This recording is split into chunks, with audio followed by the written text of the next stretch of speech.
बिस्मिल्लाहिर्रहमानिर्रहीम। सामीन इकराम अस्सलामु अलैकुम। Radio forum with Junaid Ansari and Raja Habibullah Khan, FM 101.4 Mirpur, radio Azad Jammu Kashmir, radio Pakistan के मकबूल प्रोग्राम के साथ आपकी खिदमत में हम हाज़िर हैं।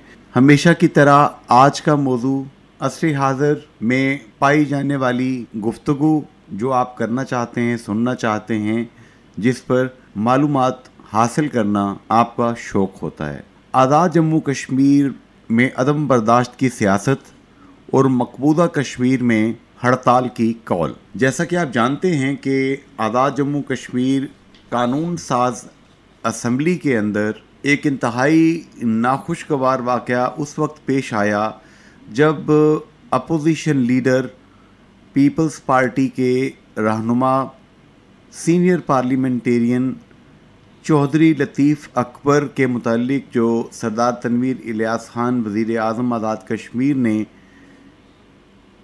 एक तकरीब के दौरान जो गुफ्तगू की थी, जो लैंग्वेज इस्तेमाल की थी, जिसमें उनके मुतालिक चंद ऐसे अल्फाज कहे गए जिसको हम यहाँ पे दोहरा नहीं सकते। पार्लिमानी रवायात के मुताबिक शायद गैर पार्लिमानी गुफ्तगू यहाँ पर की जाती हो, लेकिन radio Pakistan, radio Azad Jammu Kashmir FM 101.4 ये एक ऐसा इदारा है जो अदब को, बर्दाश्त को और ऐसी बातों को प्रमोट करता है जो पॉजिटिव हों। तो उसके ख़िलाफ़ तहरीक इस्तेहकाक जो थी वो पेश की गई। इस मौका पर वज़ीर कानून आज़ाद जम्मू कश्मीर कानून साज असम्बली तहरीक इंसाफ के रहनुमा फ़हीम अख्तर रब्बानी साहब ने कोई बात करना शुरू की, जिस पर साबिक़ वज़ीर आज़म आज़ाद कश्मीर राजा फ़ारूक हैदर ख़ान ने उनको रोका, मना किया, जिस पर गुस्से में आके उन्होंने पहले अपना माइक उखेड़ के वो उनको दे मारा और उसके बाद अपने एक साथी, अपने कोलीग का मोबाइल उठा के वो भी उनको दे मारा। इस पर असम्बली में शदीद किस्म का हंगामा वहाँ बरपा हो गया। वहाँ पर एक दूसरे को बुरे अलक़ाबात से और शायद गालियों से भी नवाजा गया। राजा फ़ारूक हैदर ख़ान जो हैं, उनके चाहने वाले वो इकट्ठे हो गए असम्बली हॉल के बाहर। पूरे शहर में एक हंगामे की सी कैफियत पैदा हो गई और ये सिलसिला अभी जारी है। इसी तरह मकबूजा जम्मू कश्मीर में अमित शाह, जो कि butcher of Gujarat, prime minister of India, Modi के पहले एडवाइज़र थे, अब वज़ारत के मनसब पे फायज़ हैं, वो मकबूजा कश्मीर का दौरा कर रहे हैं। तो उनकी आमद पर तमाम कश्मीरियों ने, तमाम हुर्रियत कॉन्फ्रेंस ने हड़ताल की कॉल दे रखी है और उनकी तमाम तकरीबात का बायकॉट करने का अपने कश्मीरी बहन भाइयों को कहा है। राजा हबीबुल्लाह खान साहब, ये तो थोड़ा सा पसे मंज़र था जो कि आपने मुझे एजुकेट किया था, ये मैंने दोहराया। ये सब कुछ ही अदम बर्दाश्त और ये दूसरा जो हमारा टॉपिक है, इस पे आप क्या कहेंगे? अंसार साहब, बहुत बहुत शुक्रिया। देखें, आज़ाद कश्मीर में जो अदम बर्दाश्त की सियासत का एक नया और ख़तरनाक रुझान सामने आया है। मुख्तलिफ़ औक़ात में आज़ाद कश्मीर के मुख्तलिफ़ जो वज़रा या वज़ीर आज़म रहे हैं, उनसे भी कभी कभी जो है वो इस तरह की बातें सामने आईं, लेकिन उन्हें फ़ौरी तौर पे जो है वो रिज़ॉल्व कर दिया गया। और आज एक हफ़्ते से ज़ायद अरसा हो गया है चौधरी लतीफ़ अकबर साहब के हवाले से, जो प्राइम मिनिस्टर आज़ाद कश्मीर जो हैं, उन्होंने जो बात की उसमें वो बेहतरी की बजाय जो है वो दोनों जानब से जो है वो माज़राई देखने में आ रही है। और दूसरा जो ताज़ा वाक़या हुआ है उसमें जो है वो ख़ासा रद्द अमल सामने आया है पूरी रियासत के अंदर। गुज़श्ता रोज़ भी पूरे आज़ाद कश्मीर में जो है वो मुस्लिम लीग नून और पीपल्स पार्टी जो है उन्होंने एहतजाजी मुज़ाहरे किए हैं। फ़हीम अख्तर रब्बानी जो हैं वज़ीर कानून, उनके ऑफिस की तोड़ फोड़ की गई, सड़कें ब्लॉक हुई, जिस पे एक मैं समझता हूँ कि अच्छी पेशरफ्त हुई। जनाब वज़ीर आज़म आज़ाद कश्मीर सरदार तनवीर इलियास खान साहब की उन्होंने पहले अपना ऑडियो पैगाम जारी किया, फिर वीडियो प्रोग्राम जारी किया और उनकी फ़ारूक हैदर साहब से भी बात हुई, उन्होंने भी माफ़ी मांगी और फ़हीम अख्तर रब्बानी जो हैं उन्होंने भी जो है वो माफ़ी मांगी है। लेकिन राजा फ़ारूक हैदर ख़ान जो साबिक़ वज़ीर आज़म आज़ाद कश्मीर हैं, उनका ये कहना है कि ये मेरी ज़ात का मसला नहीं है, ये अपोजिशन का मामला है और ये जो है वो इस पैमाने पे कोशिश की ज़रूरत है कि जो पीपल्स पार्टी के कारकुनों की दिल आज़ारी हुई है उनकी कोई अश्क शोई की जाए और इस मामले को जितना जल्दी ख़त्म किया जाए, मैं समझता हूँ ये रियासत के लिए, तहरीक आज़ादी के लिए, यहाँ के माहौल के लिए अंसार साहब इंतहाई ज़रूरी है। ये तहरीक आज़ादी कश्मीर का इसको बेस कैंप भी कहते हैं और यहाँ अगर कोई किसी किस्म की कोई सरगर्मी होती है तो यकीनी तौर पर कि इसके जो असरात हैं वो मकबूजा जम्मू कश्मीर के अवाम पर भी मरतब होते हैं, जो कि एक नेगेटिव पैगाम है आज की जो यहाँ पे सूरत हाल है। इसका मैं समझता हूँ कि हमारी हुकूमत को, हमारे सियासतदान जो हैं, जमातों के सरबराहान हैं और कारकुनान हैं, इन्हें इस चीज़ का अदराक और एहसास होना चाहिए और जो कदीमी यहाँ का एक सुनहरी रवायात हैं उनकी पामाली का सिलसिला जो है ये ख़त्म होना चाहिए। और इसमें हर दो जानब एक उम्मीद की किरण भी है कि पीटीआई के अंदर भी कुछ संजीदा लोग हैं जो संजीदगी से इस मामले को रिज़ॉल्व करना चाहते हैं। इसी तरह अपोजिशन में भी जो है वो संजीदा लोग और पुराने पार्लियामेंटेरियन मौजूद हैं जो इस माहौल को जो है नॉर्मल करने में मददगार साबित हो सकते हैं। लेकिन उसके लिए मैं समझता हूँ कि खुलूस नीयत और काविशों की ज़रूरत है। यकीनन हम तवक्को करते हैं कि बहुत जल्दी इस मामले को जो है वो ख़त्म किया जाएगा। तो इसी तरह कश्मीर के हवाले से जुनैद अंसार साहब, भारत के ज़ेर कब्ज़ा जम्मू कश्मीर में कुल जमाती हुर्रियत कॉन्फ्रेंस के जो तर्जमान हैं उन्होंने जो है वो श्रीनगर, बारामूला और राजौरी के लोगों से एहतजाज और सरकारी तकरीबात के बाइकाट की अपील की है। और उनके तर्जमान जो हैं उनका ये कहना है कि सड़कें या नाम नहाद तरक्याती मनसूबे जो हैं कश्मीरियों के लिए अहम नहीं, बल्कि वो चाहते हैं कि अक़वाम मुत्तहिदा के तस्लीम शुदा तनाज़ा कश्मीर को इसके तारीख़ी पस मंज़र को मद्देनज़र रखते हुए हल किया जाए। दूसरी जानब ये भी इतलात हैं कि मकबूजा जम्मू कश्मीर के अंदर जो कठपुतली असम्बली है उसके अप्रैल और मई तक मतवक्को हैं इंतखाबात, और उन इंतखाबात में बीजेपी जो है वो कामयाबी के लिए इस वक्त जब हम बात कर रहे हैं तो इस वक्त भारतीय वज़ीर दाखिला जो हैं अमित शाह वो राजौरी का दौरा कर रहे हैं, बाकी इलाकों का भी। इसमें जनाब राजा हबीबुल्लाह खान साहब, मैं आपकी तवज्जो उस तरफ मबज़ूल कराना चाहूँगा। पिछला प्रोग्राम जो हमने किया था वज़ीर आज़म पाकिस्तान जनाब शहबाज शरीफ साहब ने जो अक़वाम मुत्तहिदा में खिताब फरमाया था, मैंने बड़े गौर से सुना। उसमें उन्होंने ज़ोर दे के कहा था कि 2.5 मिलियन नॉन कश्मीरीज़ यानी तकरीबन 25 लाख नॉन कश्मीरियों को वहाँ पे इस वक्त डोमिसाइल का दे के सर्टिफिकेट, रियासती उनको शहरियत दे के, डेमोग्राफिक चेंज करके मुसलमानों को अक्सरियत से अक़लियत में बदल कर इलेक्शन करवाएंगे और उससे वहाँ पर हिंदू रजीम जो है उसको लाने की कोशिश की जाएगी। इसके अलावा अंसार साहब एक तो ये इसका पहलू है, दूसरा पहलू ये है कि इसमें जो RSS के जो इंतखाब पसंद जुनूनी हैं उन्हें अमन कमेटियों के नाम पे जो है वो लैस किया जा रहा है, जो उनको हथियार वो सिर्फ उन्होंने वर्दी नहीं पहनी हुई, बाकी वो काबज फोर्स वाला काम सारा अंजाम दे रहे हैं। वो एक फौजी हैं। जो बेचारा कोई आवाज़ उठाता है अपने हक के लिए, आज़ादी के लिए, तो उसे मार दिया जाता है, उसे अगवा कर लिया जाता है, तशद्दुद का निशाना बनाया जाता है, घरों से निकाल दिया जाता है, घर गिरा दिए जाते हैं, आग लगा दी जाती है, बेटियां माएँ बहनें अगवा की जाती हैं। ये जुल्म की इंतहा है। तो जनाब चलते हैं अब हम अपने मेहमानान गिरामी की जानिब, और radio forum with Junaid Ansari and Raja Habibullah Khan में उनकी बातें शामिल करते हैं। FM 101.4 Mirpur, radio Azad Jammu Kashmir, radio Pakistan का मकबूल प्रोग्राम।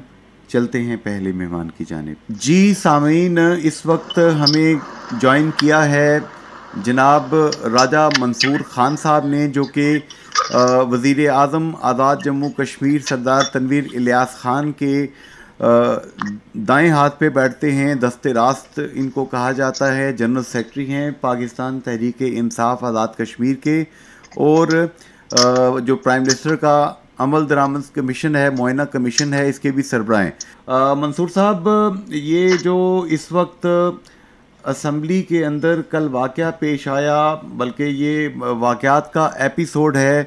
पहले चौधरी लतीफ़ अकबर साहब ने प्राइम मिनिस्टर साहब के मुतल्लिक उन्हें नाकाबिले इस्लाह लफ्ज़ उनके लिए इस्तेमाल किया, जो कि एक पार्लिमानी लफ्ज़ है, लेकिन उसके जवाब में सरदार तनवीर इलियास खान साहब ने काफ़ी सारे गैर पार्लिमानी अलक़ाबात इस्तेमाल कर दिए।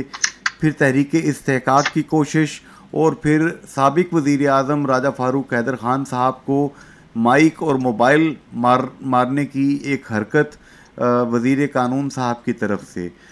सर, ये मंसूर साहब, ये क्या हो रहा है? लेकिन जी अंसारी साहब, ये बड़ी अनफॉर्चुनेट सिचुएशन है, और इसका आगाज़ चूँकि जिस तरह आपने कहा कि इनिशियली लतीफ़ अकबर साहब ने इसका आगाज़ किया और उसके बाद फिर ये आगे बढ़ता गया, तो ऑब्वियसली हमने काफ़ी अरसे तक इस बात को इग्नोर रखा कि लतीफ़ अकबर साहब जो गुफ्तगू पर्सनल लेवल पे ज़ातियात पे आके कर रहे हैं उसको इग्नोर किया जाए, और बार उनको ये बताया भी गया कि आप सियासी इख्तलाफ करें, लेकिन हमारे साथ ये जो ज़ाती मामलात को ना आप इस तरह पब्लिक में उछालने की कोशिश ना करें, किसी की करैक्टर असैसिनेशन करने की कोशिश ना करें। लेकिन उसके रिस्पॉन्ड में ऑब्वियसली फिर प्राइम मिनिस्टर ने भी जवाब दिया, और कल जो कुछ हुआ वो भी इसी का एक शाखसाना है कि आप अगर गुफ्तगू उठा देखें तो फारूक हैदर साहब की गुफ्तगू भी नामुनासिब थी जो उन्होंने असेंबली फ्लोर पे की, और उसमें जो रिएक्शन दिया फ़हीम रबानी साहब ने, उस पे भी प्राइम मिनिस्टर ने, फिर फ़हीम रबानी ने खुद माजरत भी की और इस मामले को रफा दफा करने की कोशिश ये की कि ये जो एक खामखा की लोगों को आपस में लड़ाने की साजिश हो रही है, इलाकाई तअस्सुब को प्रमोट करने की साजिश हो रही है, बरादरीज़म की हवा को फ़रोग़ देने की जो साजिश हो रही है उसको रोका जा सके, और उस पर बड़ेपन का मुज़ाहरा करते हुए प्राइम मिनिस्टर आज़ाद कश्मीर ने खुद फ़ोन भी किया राजा फ़ारूक हैदर को और उनसे माजरत भी की, और पब्लिकली भी उन्होंने अपने वीडियो पैगाम भी दिया कि हम इस पे मादद ख्वाह हैं और हम ये चाहते हैं कि मामला बेहतर हो, आगे चले। फ़हीम रबानी साहब ने भी वीडियो पैगाम जारी किया।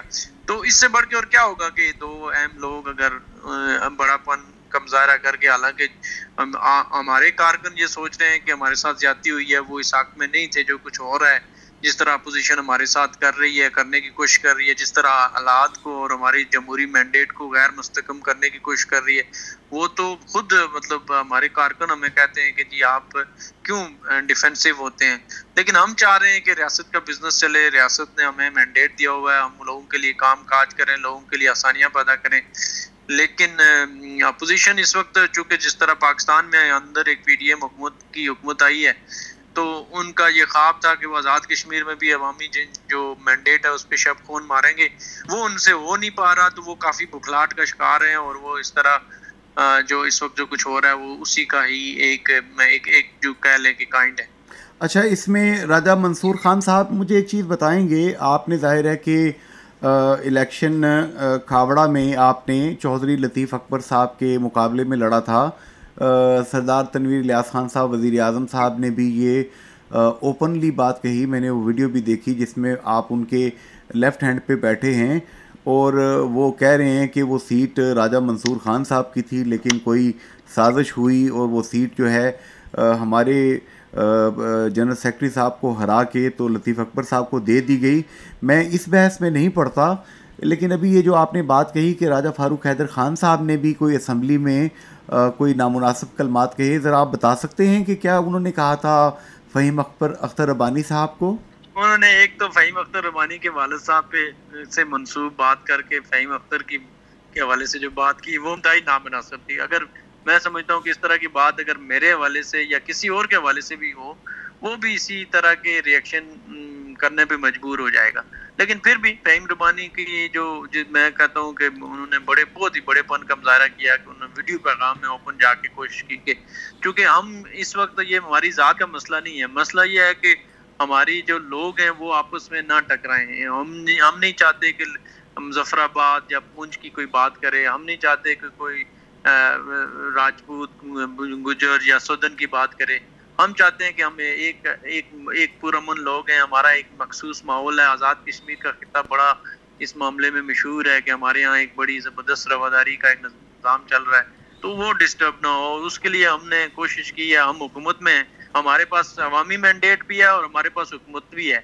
हम चाहें तो मतलब हमें ज़रूरत नहीं है, हम खड़े हो सकते हैं अपनी बात पे, लेकिन फिर भी हम सोचते हैं कि अपोजिशन और हुकूमत मिल के हुकूमत चलानी होती है, वो दोनों इकाई होती हैं सियासत की। तो हम चाह रहे हैं कि ये चीज़ें खराबी की तरफ ना जाएं, लेकिन वो चूँकि मज़मूम सियासी मकासद हैं कुछ लोगों के, कुछ लोग जो है ना वज़ीर आज़म बनने का एक जाली ख्वाब देख रहे हैं, वो उनके हाथ में कभी लकीर है ही नहीं, कभी बन ही नहीं सकते, लेकिन वो फिर भी बार बार इस साजिशों में वो शामिल होते हैं और कोशिश करते हैं कि हम शायद इस हमें प्रोवोक करने से हम शायद कोई सियासी गलती करेंगे। हम नहीं करेंगे, हमें पता है कि हमने लोगों के काम काज करने हैं। वज़ीर आज़म सरदार तनवीर इलियास अपनी तरफ से पूरी कोशिश कर रहे हैं, वो एक गैर वायती आदमी है, इनको ये हजम नहीं हो रहा कि एक ऐसा शख्स जो कि सियासत में नहीं था और वो अपनी बिजनेस में उसने कामयाबियां समेटी थी, तो वो कैसे आ गया निज़ाम में और आके वज़ीर आज़म भी बन गया। राजा फारूक हैदर खान साहब जो हैं, उनके साथ ये वाक़या जो पेश आया यहाँ पर, जंग और जियो न्यूज़ के सीनियर तजियाकार राजा बीबुल्ला खान साहब आपसे गुफ्तगू करेंगे। मंसूर अली खान साहब। मंसूर खान साहब, जिस तरह आपने शुरू में बड़ी खूबसूरत बात की कि आज़ाद कश्मीर जो यहाँ की सियासत है और यहाँ के जो पार्लियामान है बड़ी सुनहरी रवायात और कदरें और रवादारी पर मबनी है, तो आप क्या समझते हैं कि इस तलखी जलसे जुलूसों और ये बयानात के बाद कब तक बेहतरी की तवक्को है कि ये जो है वो यहाँ का माहौल अच्छा और मकबूजा जम्मू कश्मीर में एक अच्छा पैगाम जाए रियासत के बेस कैंप से? देखिए, हमने तो पहल कर दी है, हमने तो बड़ेपन का मुजाहरा करते हुए हमारी ज़ात को बार बार टारगेट किया, फिर भी हमने प्राइम मिनिस्टर ने माजरत कर दी है। हमने अपने तमाम लोगों को कहा कि अपने कारकुनों को खामोश रहने का कहा है। हमारे कारकुन भी बड़े मुश्तिल हैं, वो भी चाहते हैं कि हम भी सड़कों पे निकलें। हमने उनको रोका है। हमने किसी जगह हमारे यानी वजीर के दफातर के अंदर घुस के फर्नीचर को तोड़ा गया है, हमने अभी उसमें भी थोड़ा सब्र का काम लिया। हालांकि रूल ऑफ लॉ जो है वो सब पे अप्लाई होता है और कानून को किसी को इजाजत नहीं होनी चाहिए कि वो हाथ में ले। बिल्कुल सही है, मामला जो है ना आगे ना बढ़े। राजा मंसूर साहब, यहाँ पे एक चीज़ बता देंगे कि माजिद खान साहब को आपने इतना मजबूर किया कि आपने उन्होंने इस्तीफा दे दिया। नहीं, माजिद साहब हमारे भाई हैं जी। माजिद साहब इस पार्टी का एक असासा है। वो जब इससे पहले मेरे से पहले वो जनरल सेक्रेटरी रह चुके हैं। तो ये तो छोटे मोटे तफजात और खदशात पार्टियों के अंदर जारी रहते हैं, उनको हम अपने साथ मिला लेंगे, कोई मसला नहीं, उनको मना लेंगे, वो हमारे भाई हैं, उनको साथ लेके चलेंगे। तो ये बात भी कही जा रही है कि ये जो मुग़ल एंड गुजर दो बरादरियों के दरमियान जो तनाज़ा एक खड़ा करने की या पुंछ और मुज़फ़्फ़राबाद डिवीज़न के दरमियान तकसीम कराने की जो एक नाखुशगवार सूरत हाल सरदार तनवीर इलियास खान साहब के वर्ड्स को कुछ और कपड़े पहना के बना दिया गया, इससे शायद जो हमारे गुजर बरादरी से ताल्लुक़ रखने वाले मेंबरान कानून साज असम्बली हैं वो आपके लिए फॉरवर्ड ब्लॉक बना के कोई मामला कर सकते हैं आगे, जो रिजीम चेंज की आज़ाद कश्मीर में बात हो रही है। देखें जी, बात यह है कि ये बड़ा अनफॉर्चुनेट है कि इनफरादी लोगों के अमल को हम जब इज्तिमाई तौर पर बरादरियों के साथ और इलाकों के साथ जोड़ के एक साजिश करते हैं और लोगों को आपस में लड़ाने की, तो ऐसे लोगों को मेरे ख्याल में कौम को भी आइडेंटिफाई करना चाहिए जो लोगों का यूज़ करते हैं अपने सियासी मकासद के लिए, मज़मूम मकासद के लिए। तो मेरे ख्याल से अब आज़ाद कश्मीर की आवाम काफ़ी बाशऊर हो गई है, वो इनके हथकंडों पे नहीं आएगी।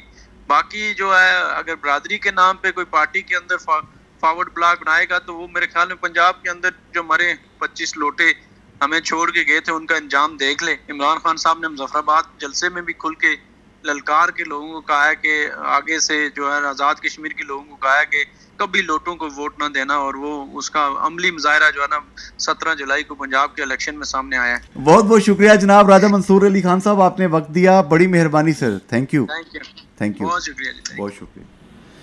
राजा बीबुल्ला खान साहब, मंसूर साहब ने तो बड़ी अच्छी गुफ्तगू की है, क्या आप तजिया करते हैं? अंसार साहब, मैं समझता हूँ कि ये जो इस वक्त सिचुएशन बन चुकी है आज़ाद कश्मीर के अंदर, जिससे इलाकाई तासब, बरदरीज़म और तकसीम का के पहलू नज़र आ रहे हैं और इस पे बातें हो रही हैं, ये जितना जल्दी मैं समझता हूँ कि ख़त्म हो जाए तो ये रियासत के लिए, सियासत के लिए, तहरीक आज़ादी के लिए बहुत मुनासिब होगा। राजा साहब, वैसे आपस की बात है, सबसे क्विक इस वक्त दो मीडियम चल रहे हैं, एक तो हमारा रेडियो और दूसरा है सोशल मीडिया, डिजिटल मीडिया जिसे कहा जाता है, कि आप बात करें साथ ही आप उसको लाइव कर दें। तो उस पे बातें ये आ रही हैं कि पीटीआई पाकिस्तान तहरीक इंसाफ आज़ाद कश्मीर के कुछ ज़ोमा, हत्ता के प्राइम मिनिस्टर साहब को कोट किया जा रहा है जी कि हमने अपोजिशन के लोगों को भी मैनेज किया हुआ है। हत्ता कि सरदार तनवीर इलियास खान साहब ने यहाँ तक कह दिया कि चेयर खान असम्बली अपोजिशन के तो मेरे साथ हैं। तो मैनेज किया हुआ है, या क्रूड अल्फाज में, करख्त अल्फाज में मैं कह दूं कि हमने उनको पैसा शैसा दे के अपने साथ मिलाया हुआ है, ये क्या रवायत है? राय साहब, मैं तो ज़िंदगी में पहली दफ़ा ये चीज़ जी अंसार साहब, हर दो जानब से जो है वो तनवीर इलियास साहब भी 6 अपोजिशन मेंबरान का दावा कर रहे हैं और चौधरी लतीफ़ अकबर साहब भी 6 मेंबरान का दावा कर रहे हैं कि हमारे साथ हैं। बल्कि वो गालबन मिसिज़ शाहिदा सगीर चुगताई जो उनकी जो चची हैं जनाब वज़ीर-ए-आज़म आज़ाद कश्मीर की, उनके बारे में भी उन्होंने कहा है कि वो हमारे साथ हैं, वो हमारे साथ हैं। तो देखें, सियासत में ये ऐसा मकाम और ऐसी ये स्टेज है और इस तरह की ये फ़ज़ा बनी हुई है, मैं समझता हूँ कि वो क्या शेर था, वो कहीं भी गया लोटा तो मेरे पास आया, बस यही बात है अच्छी मेरे हरजाई की। तो हरजाइयों से तो हम देखते हैं कि कश्मीर की पार्लिमानी तारीख भरी है। आपने पिछले से पिछले प्रोग्राम में बताया था वो जो 4 हुकूमतें तब्दील हुई थी यहाँ। जी जी, ये 2006 की असम्बली में अंसार साहब हुआ था। पहले सरदार अतीक साहब वज़ीर आज़म बने, फिर फारूक हैदर साहब, सरदार याकूब साहब, फिर सरदार अतीक साहब दोबारा बने थे। तो अभी तक इस असम्बली में 2 तो हो चुकी हैं। जी हाँ, 2 बाकी रह गए 2, बाकी रह गए 2 से शायद ज़्यादा भी हो। अच्छा। लग ऐसे ही रह के पीटीआई के मेंबरान असम्बली जो हैं वो, वैसे अंसार साहब जमहूरी जो तरीक़ाकार है इसमें अदम इत्माद लाना और जो वज़ीर आज़म बनने की जो ख्वाहिश है या कोशिश है, हर मेंबर असम्बली जो है बुनियादी तौर पे उसकी बेसिक क्वालिफिकेशन वज़ीर आज़म के लिए मेंबर असम्बली होना है, कानूनी हक है। जी हाँ, उसका कानूनी हक है, वो बन सकता है, जायज़ तरीके से सही करें, तहरीक अदम इत्माद लाएँ और उसमें। लेकिन जितनी रफ लैंग्वेज आप यूज़ करेंगे ये तो इसकी तो हमारी सोसाइटी में ये नाकाबिल हज़म है। आज़ाद कश्मीर के अंदर यहाँ के लोग जो है वो इस तरह की लैंग्वेज और इस तरह का अल्लाह गुल्ला जो है वो पसंद नहीं करेंगे। जो लोग कर रहे हैं वो अपना नुकसान कर रहे हैं, मैं समझता हूँ। जी, चलते हैं जनाब अपने नेक्स्ट मेहमान की जानिब। जी सामीन, हमारे साथ साबिक सदर वज़ीर आज़म आज़ाद जम्मू कश्मीर सरदार याकूब खान साहब मौजूद हैं। जनाब सरदार याकूब खान साहब, ये चौधरी लतीफ़ अकबर साहब के मुतल्लिक सरदार तनवीर इलियास खान साहब की गुफ्तगू, उस गुफ्तगू के बाद उठने वाला तूफ़ान, वो कल असम्बली के अंदर तहरीक इस्तेहकाक, उसके बाद वहाँ पर पहले माइक और फिर मोबाइल उठा के मारना राजा फारूक हैदर खान साहब को, और अब यूँ लग रहा है कि जैसे मतलब गलियों में चौकों चौराहों पे कारकुनान एक दूसरे से लड़ेंगे। ये क्या हो रहा है सरदार याकूब खान साहब? आपके दौर में तो ऐसा नहीं होता था। बहुत शुक्रिया, बहुत मेहरबानी, हम मशकूर हैं।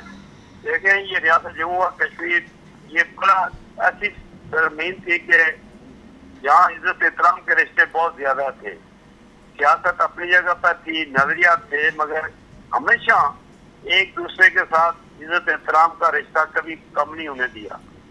ये पहली दफा ऐसे हुआ और इतना अफसोस है, इतनी परेशान बातें हैं कि हम अपनी नौजवान नस्लों को क्या मैसेज देने चाहते हैं रियासत के लोग, और मकबूजा कश्मीर में कितना बड़ा गलत मैसेज जा रहा है और इंडिया इसको इशू बना रहा है। पहली बात जो थी, जो बात की गई, जनाब चौधरी लतीफ़ अकबर साहब हमारे पुराने पार्लियामेंटेरियन हैं, बहुत संजीदा हैं, समझदार हैं, अपोजिशन लीडर हैं। कोई ऐसी बात नहीं हुई थी कि जिससे इतने ब्लास्ट हुए और साहब और बहुत ज्यादा ही आगे निकल गए। ऐसा होना नहीं चाहिए था।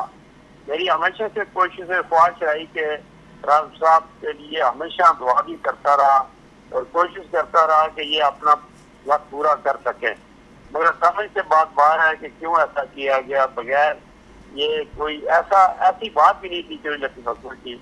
अब उसके बाद कल का असम्बली में जो कुछ हुआ, आप यकीन कर लें कि मैं भी 2001 से आ रहा हूँ, आपको पता है 85 से भाई साहब से बड़ी प्रैक्टिस जो असम्बली मेंबर थे, पर ये हालत जिंदगी में मैंने नहीं देखी और इतनी तकलीफ हुई है कि हम सत्ते में रह गए कि फारूक अब्दुल साहब बहुत पुराना मंजा हुआ सियासतदान प्रधानमंत्री टेकी ने, कोई ऐसी बात नहीं हुई।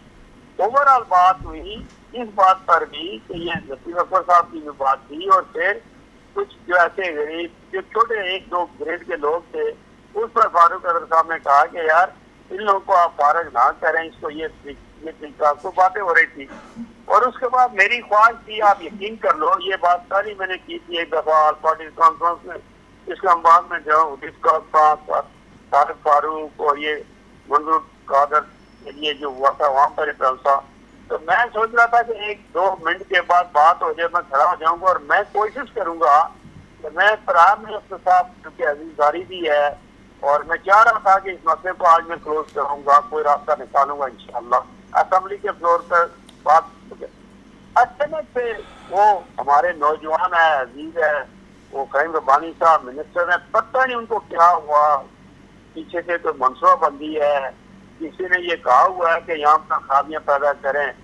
एकदम से इतनी बदतमीजी की गई कि हम तो बिल्कुल आंखें बंद कर बैठे, और जितनी बदतमीजी हुई है ये तारीफ है नहीं, और बहुत अफसोस है, ये होना नहीं चाहिए। हमें शदीद मजम्मत करते हैं इस बात पर, और कबायलों की झगड़ा की बातें करेंगी, राजियों की और सोशल की, सवाल ही नहीं पैदा हो सकता है कि कोई ऐसा गैर इखलाकी कोई बात की कोई सोशल बरादरी के लोग किसी की हमायत करें। जनाब सरदार याकूब खान साहब, वज़ीर आज़म सरदार तनवीर इलियास खान साहब ने जो चौधरी लतीफ़ अकबर साहब के मुतल्लिक गुफ्तगू जो की थी, मुझे बहुत परेशानी हुई ये देख के कि उन्होंने कहा कि हम जो पुंछ वाले लोग हैं हम जवाब देना जानते हैं, और पुंछ और मुज़फ़्फ़राबाद की एक तफरीक पैदा करने की उनसे पता नहीं शऊरी कोशिश उन्होंने की है या लाशऊरी कोशिश की है। बात ये है कि ये लाशऊरी बात की तस्वर भी कोई ना करे कि पुंछ के तमाम कबाइल बड़े इज्जतदार लोग हैं, संजीदा लोग हैं, ये हमें तस्वर अब आजाद है, कभी जिंदगी में ये बात नहीं की कि किसी बड़े की किसी शख्स की भी जो है ना बेइज्जती की जाए। इस बात में एक मुल्क का प्राइम मिनिस्टर और वो ऐसी बात करे, मुझे दुखी हुआ। उनके लोग ऐसे नहीं है, और ना तो हम जफराबाद है ना तो हम सब एक लोग हैं। जम्मू कश्मीर एक रियासत के लोग हैं, और हम एक दूसरे के भाईचारे का इखलाकी जिम्मेदारी बनती है कि हम सब एक लोग हैं। ये आपको पता है बिट्टा गाजी और शोधा की धरती पे और तमाम कबायलों ने मिलकर इस तहरीक को चलाया, और गाजी मिल्लत जैसे लोग, अल्लाह उनको जन्नत करे, बड़े लोग थे, कईयों खान जैसे बड़े लोग थे। लेकिन ये जो इस वक्त आपको पता ही है, गाजी एनायत साहब थे, ये भारत साहब नूसर साहब थे, सिकंदर याद के वाले से करेबी साहब थे, इस तरह बात है। मतलब हर हिस्से से लोग थे भाई, इस वक्त हर बंदे का हिस्सा है। तो ये नहीं समझता कि किस तरीके से ये ऐसी बातें हो रही है। ऐसा सोचे ही कोई नहीं कि पुंछ के लोग ये बहादुरी नहीं होती, बेवकूफ़ी होती है। हम इस बात को टोटली कंडम करते हैं। अच्छा सरदार याकूब खान साहब, आपने जब भी मुझे इंटरव्यू दिया, दर्जनों इंटरव्यूज़ आपके साथ मुझे करने का शर्फ हासिल हुआ, आप हमेशा सरदार तनवीर इलियास खान को अपना भतीजा, अपना बच्चा कह के बुलाते हैं, शफ़क़त से आप उनके बारे में बात करते हैं। लेकिन पिछली दफ़ा भी आपने कहा कि जी का जाना ठहर गया है, सुबह गया कि शाम गया, कि तनवीर इलियास खान साहब की शायद अदम एतमाद के ज़रिए उनकी छुट्टी हो सकती है। तो आप अपनी बात पे क्या कायम हैं? नहीं देखिए, बात सुने, ये बात नहीं, मैं आपको एक बात की बता रहा हूँ। मैं आज भी इज्जत एहतराम का रिश्ता है, तल्लक है। मैं क्योंकि इसी वजह से मैंने कोई कभी कोशिश भी नहीं की और ना खैर की, और मैं हमेशा कोशिश करता रहा कि भाई किसी तरीके से तनवीर इलियास अपना वक्त पूरा कर सके, काम काज कर ले। मैं तो अल्लाह के करम से साहब का प्राइम मिनिस्टर साहब, प्रेसिडेंट साहब, मेरी जाती पर्सनल तो कोई ख्वाहिश नहीं है। ये रियासत के लोगों की पार्टी की है, अभी तक तो किसी की नॉमिनेशन नहीं हुई है, कोई ना मेरी है, ना लतीफ अकबर है, या ना चौधरी यासीन है, कोई और है, ना नोली। तो हमने मुतफिका फैसला ये हुआ है पाकिस्तान पार्टी की तरफ से कि आज़ाद कश्मीर में जो मौजूदा हालात हैं, जो एक रस्म और रिवाज जो कायम है, जो सिस्टम जा रहा है, वो ठीक नहीं है। तो इसको ठीक करने के लिए हमने रियासत के लोगों को लवारों को नहीं छोड़ना है। ये सारा कुछ तो अगर वो पार्टी जो फैसला करेगी किसके हाथ में करती है, नूली पर जो फैसला करेंगे, हसन इब्राहिम साहब है जम्मू कश्मीर पार्टी के, तो ये आपको सिर्फ मिलकर फैसला करेंगी। तो मेरा नाम तो उसमें नहीं है कि मैं नंबर 1 हूँ या मेरे बगैर इंतजाम नहीं कर सकता। यहाँ पे राजा हबीबुल्ला खान, रोजनामा जंग, जियो न्यूज़ से सीनियर तजज़ियाकार, आपसे कुछ बातें करेंगे। सरदार याकूब खान साहब, हमारे लिसनर हैं धनवा राजमहल कोटली से गुलाम मुस्तफ़ा साहब और मीरपुर से हमदान सिकंदर ने क्वेश्चन किया है, क्या असम्बली में मोबाइल लाने पर पाबंदी आयद की जा सकती है ताकि कोई नाखुशगवार वाक़यात जो हैं उनसे बचा जा सके? नहीं, बिल्कुल आपने कहा, बिल्कुल नहीं होना चाहिए। असम्बली के अंदर ज्यादा सवाल ही नहीं पैदा हो सकता है कि मोबाइल टेलीफोन जाए। ये तो बहुत ही गलत होगा, गलत हो रहा है जो कोई कर भी रहा है। तो सरदार याकूब खान साहब, इस वक्त मकबूजा कश्मीर में जो है वो उम्मीद शाह जो वज़ीर दाखिला हैं उनके खिलाफ एहतजाज हो रहा है, और यहाँ पे जो कुछ हम देख रहे हैं असम्बली फ्लोर पे या मीडिया में जो इंटरव्यूज़ आ रहे हैं, तो ये कैसा पैगाम जाता होगा मकबूजा जम्मू कश्मीर के अंदर जो तहरीक आज़ादी बेस कैंप का ये जो इलाका है, इसमें वो तो लोग हमें फॉलो करते हैं कि उन्हें एक उम्मीद यहाँ से जानी चाहिए, लेकिन बदकिस्मती से इस तरह की सूरत हाल है, इसे कैसे कंट्रोल किया जा सकता है? बहुत शुक्रिया, आपके बड़े मशहूर हैं। देखें, बात ये है कि हम तो खून के आंसू रो रहे हैं कि ये हरकत जो हुई है ये होनी नहीं चाहिए किसी सूरत।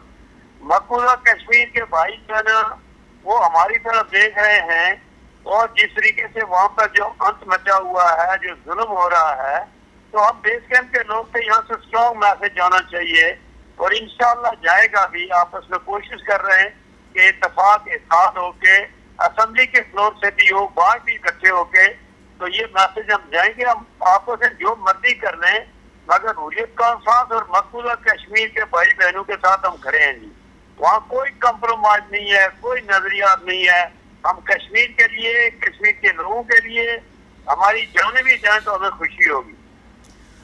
जनाब सरदार याकूब खान साहब, अब हमें एक ख़बर दे दें। शाह गुलाम कादर साहब की मियां मोहम्मद नवाज शरीफ साहब से लंदन में मुलाकात हो गई, और सोशल मीडिया पे शेयर हो रहा है कि कंसेंट दे दिया गया है कि पाकिस्तान पीपल्स पार्टी जो तहरीक अदम एतमाद की मंजूरी आपको मोहतरमा फरियाल तालपुर साहिबा ने दी है, आप लोग मिल के जो है इसको कामयाब बनाने की कोशिश करेंगे। तो ये कब तक मतलब ये हांडी पक जाएगी? ये बात तो सलाह की वजह से खामोशी थी, तो अब मियां साहब ने भी मेहरबानी की, क्योंकि जिम्मेदार लोग हैं। मौलाना फजल रहमान साहब हैं, इसी तरीके से जरदारी साहब हैं। हमको ये जरूरी नहीं था कि ये इनको हटाना ही बहुत जरूरी है। ये कोई ऐसा नहीं था कि रियासत में ये काम होता। हमने तो ये ऑफर दी थी कि अपोजिशन आपके साथ है, कि बजट का प्रॉब्लम है तो हम आपके साथ खड़े हैं, पाकिस्तान में जाने के लिए तैयार हैं। तो ये खुद ही तैयार है भाई। मैंने आपसे पहले गुजारिश की कि विद इन पीटीआई 3 ग्रुप बने हुए हैं, और ये किसी भी वक्त जो है ना, थोड़ा वक्त तो लगेगा, 1 माह लगे या 2 माह, मुझे नहीं लगता कि ये हुकूमत लंबा अर्सा चल सके। जनाब सरदार याकूब खान साहब, बड़ी बड़ी मेहरबानी आपकी, शुक्रिया आपने वक्त दिया। Thank you very much sir. बहुत शुक्रिया। सुनने वाले सारे मकबूजा कश्मीर, जम्मू कश्मीर उम्मती कश्मीरियों को बहुत सलाम, आपका बहुत शुक्रिया।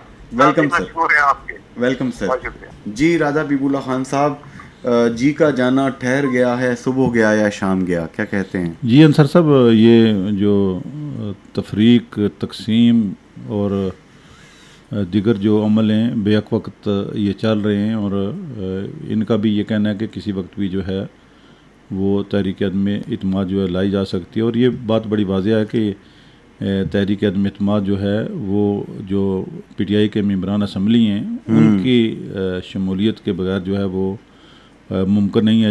वो जो 4 असम्बलियाँ थी सर, या वहाँ भी तो वो एक असम्बली में 4 वज़ीर आज़म थे, वो एक ही जमात थी, और वहाँ पे यहाँ भी यकीनन ज़्यादा जो आसार ये हैं कि पीटीआई में से कोई तीसरी। तो चलते हैं जनाब अगले मेहमान की जानिब। जी सामीन, हमें इस वक्त ज्वाइन किया है दिफाई तजज़ियाकार, मोतबर संजीदा शख्सियत जनाब ब्रिगेडियर गजनफर साहब ने। जनाब ब्रिगेडियर गजनफर अली साहब, ये सूरत हाल के एक तरफ यूनाइटेड नेशन में का जनरल असम्बली का इजलास हुआ, दूसरी तरफ जनीवा के अंदर वहाँ पर ह्यूमन राइट्स कमीशन का इजलास हुआ, और तीसरी जानिब इस वक्त भारतीय जो मिनिस्टर हैं मिस्टर अमित शाह, वो इस वक्त विज़िट कर रहे हैं मकबूजा जम्मू कश्मीर और वहाँ पे हड़ताल का आलम है। जनाब गजनफर साहब, आप कैसे देखते हैं इस नेक्सिस को?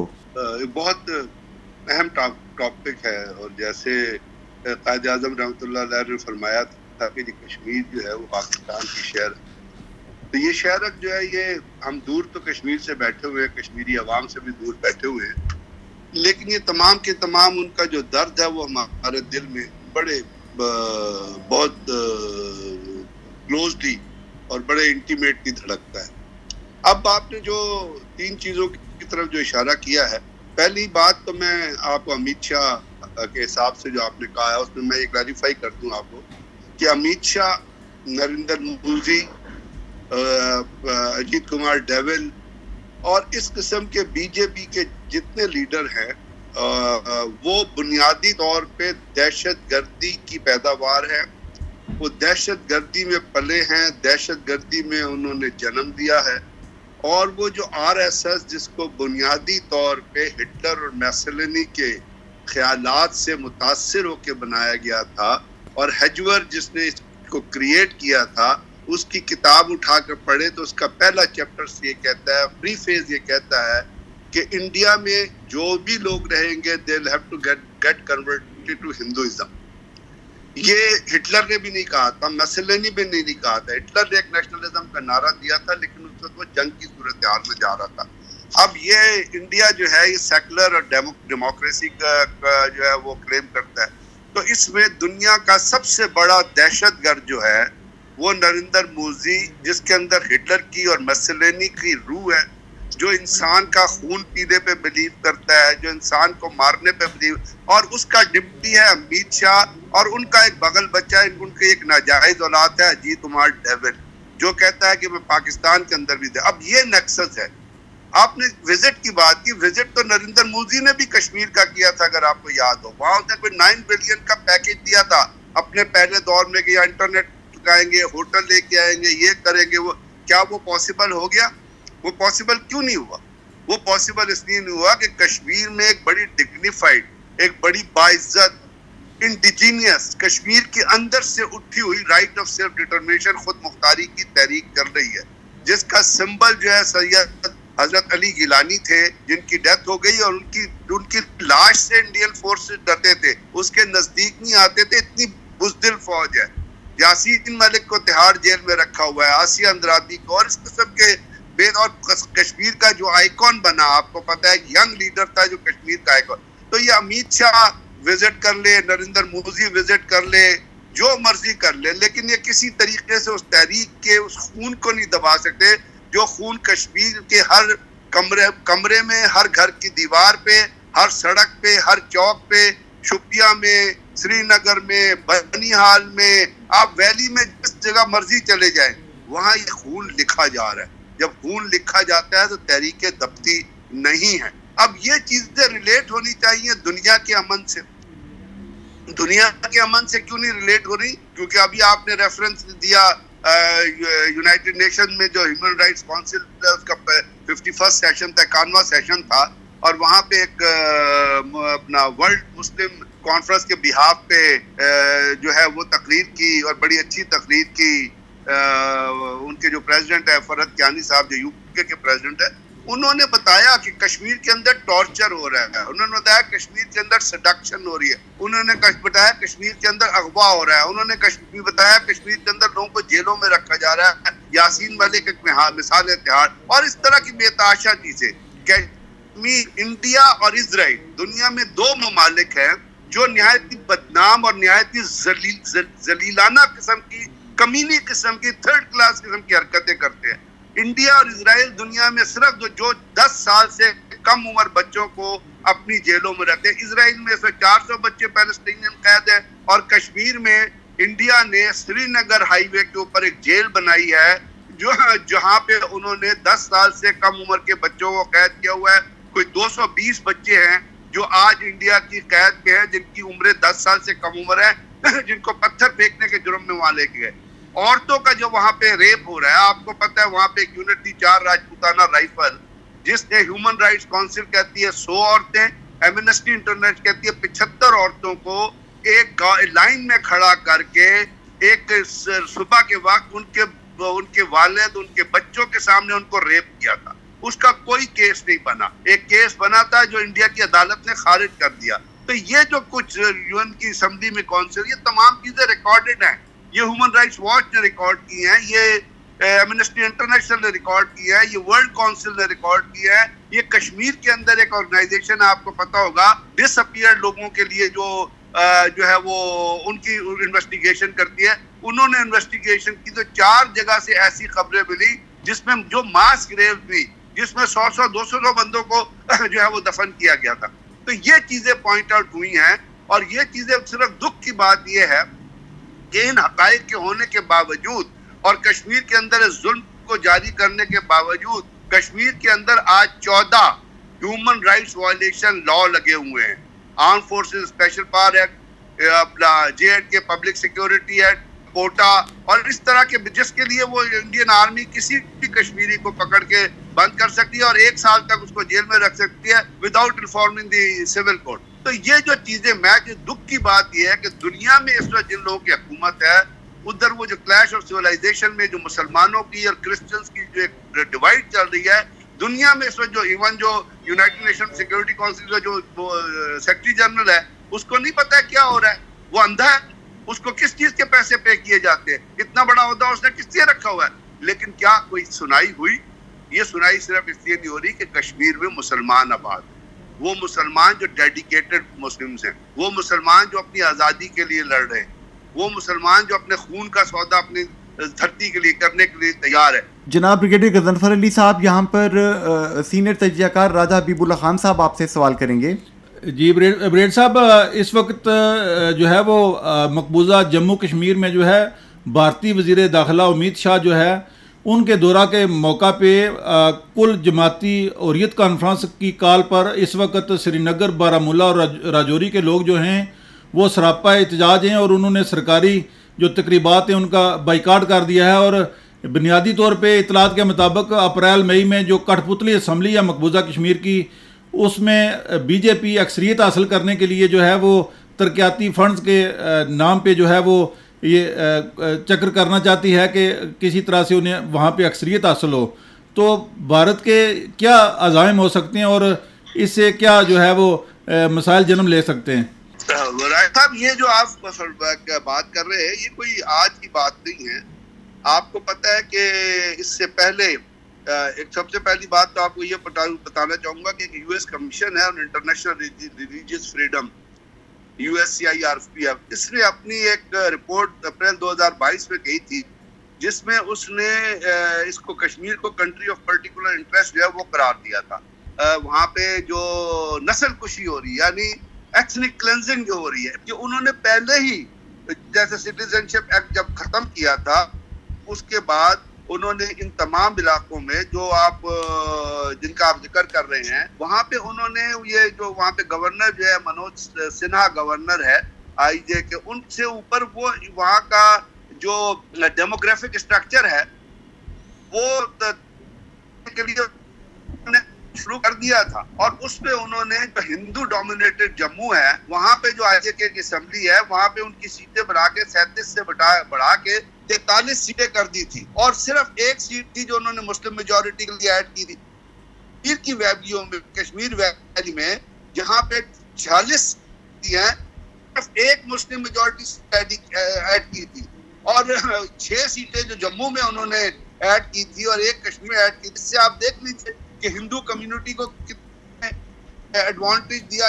वो जो डेमोग्राफिक स्ट्रक्चर चलने के लिए चेंज करने के लिए उनको ये चीजें तो करनी पड़ेंगी कि असेंबली की सीटें बढ़ाएंगे। और महबूबा मुफ्ती जो है PDP की, उसने कहा कि जी आप मुस्लिम कम्युनिटी को जो है डिसएम्पावर कर रहे हैं, यानी उनसे वोट देने का हक जो है वो छीन रहे हैं। और उसमें जो डिलिमिटेशन है जिसको वो लगे हुए हैं अभी जो वो डिलिमिटेशन करना चाहते हैं और एक नया सेंसस जो उन्होंने 2011 में किया था वो 2021 में भी प्लान कर रहे थे, उसको वो बेसिस बना रहे थे इलेक्ट्रॉनिक डिलिमिटेशन की और वो उन्होंने कर ली है जाके कोई 2026 में। तो ये जो चीजें अपना जो डिलिमिटेशन एक्सचेंज है ये भी एक बिगर है कि जी आप जम्मू और कश्मीर को जो है उसका रीऑर्गेनाइज एक्ट जो है 2019 का उसके हिसाब से आप IGOT का और यूनियन का इनका जो है डेमोग्राफिक स्ट्रक्चर जो है इसको तब्दील करें। तो ये चीजें जो आप कह रहे हैं ये तो उन्होंने ऑलरेडी तो की। बीजेपी गवर्नमेंट जो है वो तो जब उसने आर्टिकल 370 और 35A 2 अगस्त 2019 में रिपेल किया था तो उनका अल्टीमेट स्टेप जो था वो तो ये था कि एनेक्सेशन करें इसकी। उसका मतलब ये कि इलेक्टोरल डिलिमिटेशन जब आप करें तो वो डिस्क्रिमिनेट कर दे, यानी 56% जो वैली में मुसलमान रह रहे हैं और जो 44% जम्मू के लोग हैं उसमें वो डिवाइड क्रिएट, यानी एक आदमी अगर 1.3 के बराबर होगा तो आप तो फिर पॉपुलेशन रेशो को उधर ले आएंगे ना। और एक कॉन्स्टिट्यूंसी जो है डिलिमिटेशन के बाद जो आप ड्रॉ करेंगे उसमें कहते हैं कि कोई 1,25,082 लोग जो है जम्मू उनको वो बराबर हो जाएंगे 1,46,536 लोग जो कश्मीर वैली में रह रहे हैं। तो ये जो डिलिमिटेशन और ये तमाम चीजें जो कर रहा है, लेकिन एक बात याद रखिएगा कि जेनोसाइड वॉच ने जो कुछ कह दिया है ना, वो कह दिया है कि ये ऑब्लिटरेशन ऑफ कश्मीर आइडेंटिटी जो है इसको करने की कोशिश कर रहे हैं और जेनोसाइड 13 स्टेप से पूरे कर चुके। अब दुनिया इसके ऊपर कंसर्न नहीं है, सबसे बड़ी बात ये है, बावजूद इसके कि कश्मीरी अपनी जान का नजराना रोजाना पेश कर रहे हैं। अल्लाह रहने वालों को लंबी जिंदगी दे, खुदा उनको प्रोटेक्ट करे, किसी न किसी तरीके से अल्लाह मियाँ कोई रास्ता निकालेगा, क्योंकि राइट ऑफ सेल्फ डिटर्मिनेशन की तहरीकें जब चलते हैं तो वो नहीं है। आप देखें ना सूडान में ईस्ट तैमूर में वहाँ क्रिश्चियन आबाद थे, यूएनओ ने वहाँ फैसला करा दिया, यहाँ मुसलमान आबाद हैं, किसी की आवाज ही नहीं उठ रही है क्योंकि मुसलमान हैं और मर रहे हैं और वो कहते हैं जी इनको मरने दो जितना मरते हैं, nobody is concerned about it. क्योंकि एथनिक क्लेंजिंग का तो आपको पता है मुझे, बर्मा में जो कुछ हुआ था रोहिंग्या मुसलमानों के साथ, कितने लोगों को मार के सड़कों पे फेंक दिया गया था, किसी ने आवाज उठाई, उसकी जो वो थी उसको तो उन्होंने नोबेल अवार्ड। तो ये जो एक चीज है ये एक बड़े बहुत ही it's a very ironic fact which is present in the. और वो तो छोड़े, जब मुसलमान ही उन कश्मीरियों के लिए आवाज नहीं उठाएंगे तो फिर यूनाइटेड नेशंस को या बाकी अदारों क्या होता है, वो रिपोर्टें बनाते रहेंगे, तकरीरें होती रहेंगी, मामला इसी तरह चलता रहेगा। कश्मीरी अपनी जान का नजराना पेश कर रहे हैं, अल्लाह उनको हिम्मत दे और पाकिस्तान को अब चाहिए उनकी मदद करे, डायरेक्ट भी करे इनडायरेक्ट भी करे। अब टाइम आ गया है कि this right of self determination तहरीक जो है इसको किसी लिमिट में पहुंचने की जरूरत है। जनाब ब्रिगेडियर गजनफर साहब, बहुत बहुत शुक्रिया हमारे तमाम सामीन को हमें एनलाइटन करने का, एजुकेट करने का, और जो तहरीक कश्मीर के फ़हीम कियानी साहब बरतानिया से जो उन्होंने जाके बात की उन्हें अप्रिशिएट करने का। आपको हम दोबारा ज़हमत देते रहेंगे, बड़ी मेहरबानी सर, थैंक यू।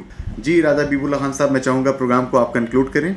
जी अंसार साहब, आज जो हमारा प्रोग्राम था इसका टॉपिक था आज़ाद कश्मीर, अदम बर्दाश्त की सियासत और मकबूजा कश्मीर में भारतीय वज़ीर दाखिला उम्मीद शाह का दौरा। तो इस प्रोग्राम में आज हमारे मेहमान थे अभी ब्रिगेडियर गजनफर साहब, मारूफ दफाई तजिया कार जो हैं वो बात कर रहे थे, साबिक़ सदर और वज़ीर आज़म आज़ाद कश्मीर सरदार मोहम्मद याकूब खान साहब ने बात की, और चेयरमैन वज़ीर आज़म मुआयना व अमल दरामद कमीशन राजा मंसूर खान भी हमारे साथ थे। बड़ी तफसील के साथ गुफ्तगू हुई और हमें जो हमारे सुनने वाले हैं उनके फीडबैक का इंतज़ार रहेगा कि वो इस प्रोग्राम के हवाले से हमारी क्या रहनुमाई करते हैं।